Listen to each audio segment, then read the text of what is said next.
quand on est spontané, on vit l'instant présent. On ne vit pas dans le passé, on ne vit pas dans le futur. Donc c'est une posture de leadership. On a besoin de personnes qui ont l'audace de l'instant.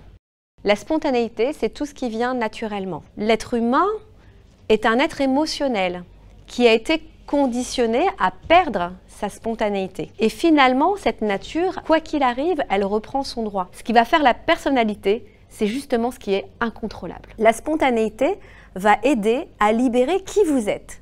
Donc, elle va permettre une authenticité, et dans cette authenticité que vous allez utiliser au quotidien, vous serez plus en face, aligné avec vous-même, donc plus affirmé, plus serein, quelque part, et plus tranquille par rapport à des imprévus de la vie. Il y a une confrontation entre le nouveau monde, qui a besoin de spontanéité, et cet ancien monde qui fonctionne avec des normes, du pouvoir, de la hiérarchie, des process, des méthodes. On peut casser les codes en étant plus spontané, et ce que ça va permettre, c'est d'avoir plus de créativité au quotidien, d'avoir de meilleures relations, d'être plus authentique, d'être plus affirmé. On parle beaucoup d'intelligence collective.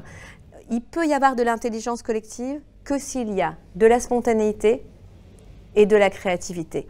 Et pour moi, la créativité ne va pas sans la spontanéité. Dès l'instant où vous avez cet ami qui s'appelle Denis, il va vous dire « ne change rien, ne fais rien d'inhabituel, ça se passe bien comme ça, donc reste comme ça ». Et puis, vous avez peut-être une autre voie qui est celle de l'intuition, qui est très importante parce que l'intuition est complètement connectée à la spontanéité. Les deux fonctionnent ensemble. Quand on vit dans le contrôle, on en a forcément moins, puisqu'on l'a annihilé, tout comme les émotions. On n'est pas obligé d'être parfait. Il faut être juste dans l'instant présent, être vrai. Et là, on va être spontané, on va être authentique. Cette spontanéité est notre trésor le plus cher.